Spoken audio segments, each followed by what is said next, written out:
للبرازيلي روبرتينيو.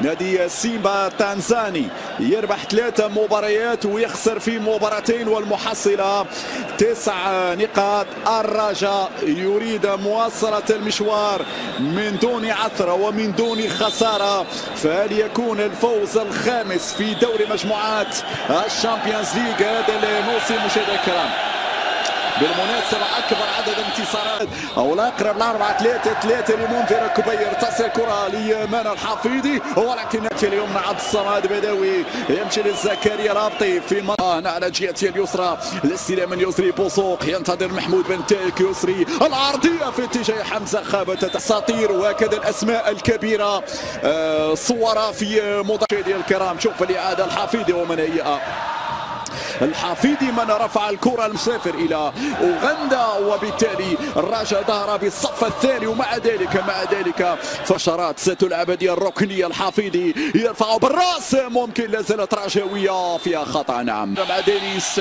تمشي لشاما، ما يمرش يا وليد والحكم لا شيء. محمد زريدة الآن تحت الضغط إلى جانب مروان هدودي. زريدة في مكان صعب يراوغ، لا يا زريدة هذه الورق كل ألقاب 9 ألقاب في مسيرة الحفيظي مع الرجاء. تلعب هذه الكرة مرة جانبية مع إفريقيا، كرة في منتصف الميدان الأمامية، تغطية الدفاعية بعد ذلك عن طريق انطلاقة من الجهة اليسرى، محاولة المرور من يسري بوزو. قابك القارية حققت مع فريق المغرب الرياضي الفاسي، بينما الكرة الأمامية هنا توصل لمنطقة الكرة في الجهة اليمنى. هنا تبادل رائع الحفيظي لكن طارت مباشرة.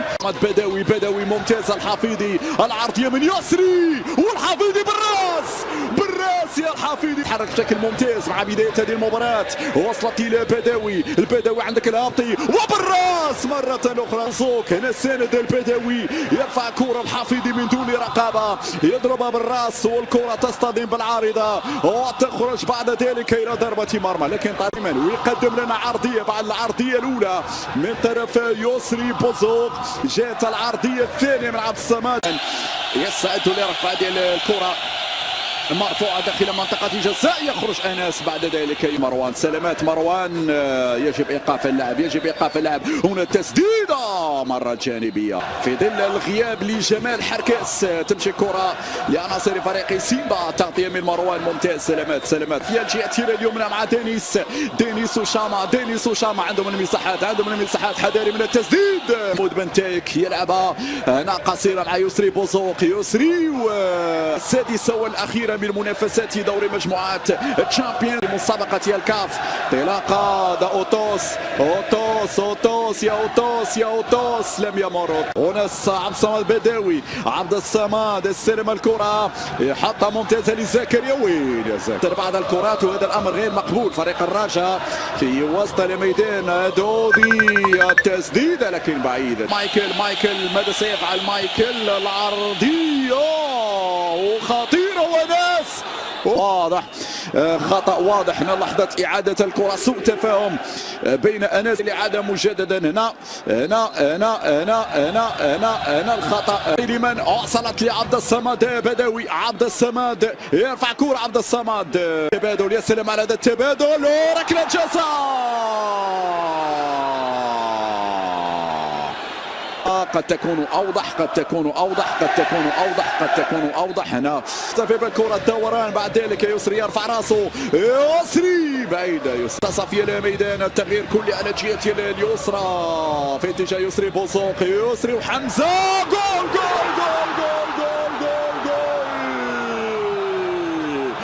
حمزة خاب يفعلها، حمزة خاب يسجل، حمزة خاب يعطي الأفضلية لفريق الرجاء الرياضي في توقيت ممتاز. غلطة دفاعية يعاقبهم حمزة خابة، إذا النتيجة تتغير مشاهدينا الكرام.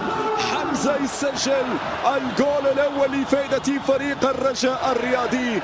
حمزة خابة رابع أهدافه في مسابقة الشامبيونز هذا الموسم، اللي يتساوى مع ليليبو ويتساوى مع كذلك الشامة لاعب نادي سيمبا. هذه العادة مرة أخرى، غلطة دفاعية والقناص كان في الانتظار. يسري بوزوك بالراس والقن كذلك انسى بانه اللاعب اللي خضع العديد من العمليات البينيه هنا والمتاقه من الجهه اليسرى، فيها لمسه فيها تحضير، بعد ذلك دخلنا حتى توقيت الهدف، تكلمت عن توقيت ممتاز للغايه. حمزه خابه وحمزه خابه بالمقابل ايضا لا تغييرات من في اتجاه لاعب حمزه خابه، لا زالت رجاويه، سدد الكره ديال المباراه وعنده اصرار انه يحقق بعض الارقام التاريخيه في دوري ابطال افريقيا. تضيع ديال الكره صعبه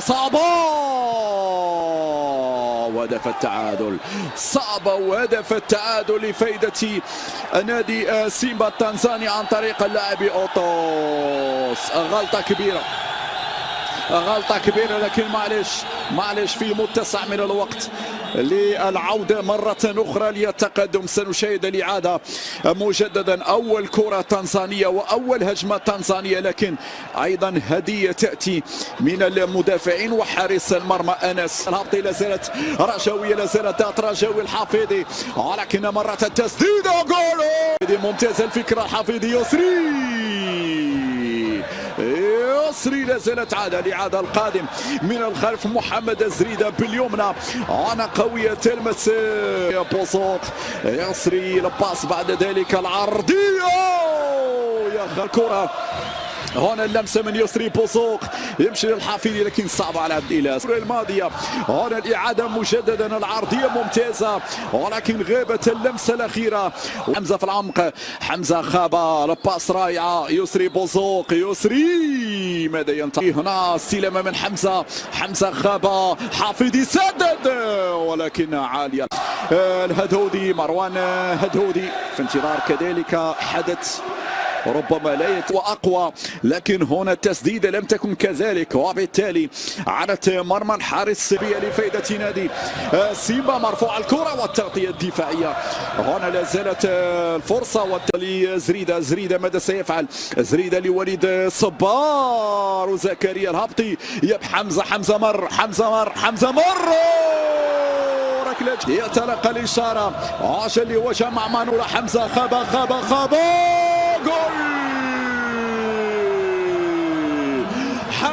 جول، حمزة جول الهدف الثاني للأخضر العالمي من ركلة جزاء وفرحة الأنصار.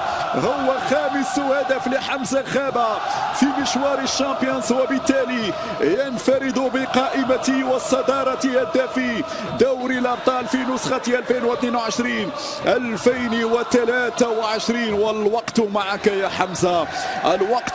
يا حمزة، لما لا قد تسجل الهاتريك في هذه المباراة. هنا الإعادة أمام فريق محترم ونادي حورية كوناكري بالراس، يدخل الهدف في الضربات الرأسية. اللاعب الكيني ترفع عليه الكرة، حمزة خابة هجمة متواصلة، زريدة يرفعها، بينما هنا انطلاقة من الجهة اليسرى، هنا في العمق ممتازة، بولاكسوتو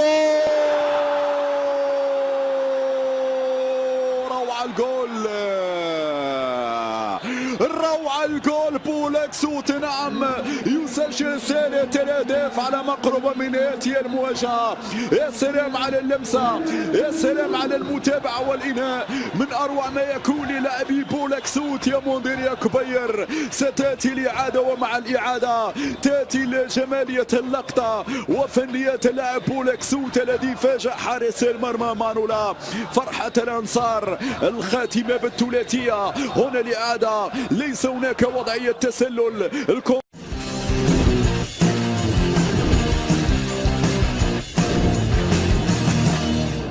أشاد خوان لابورتا رئيس برشلونة بالبلان دي روبرت ليفاندوسكي مهاجم الفريق الكتالوني. ونشر لابورتا صورته مع ليفاندوسكي على حسابه بالمواقع التواصل الاجتماعي تويتر، كتب عليها: أنا معجب بك كلاعب كرة قدم وهداف، لكني أعجب بك أكثر بسبب شخصيتك. شكرا لك روبرت على ما تقدمه للنادي والجمهور وزملائك. وكان لابورتا استجاب لدعوة خاصة من ليفاندوسكي لحضور عرض فيلم وثائقي خاص به خلال التوقف الدولي.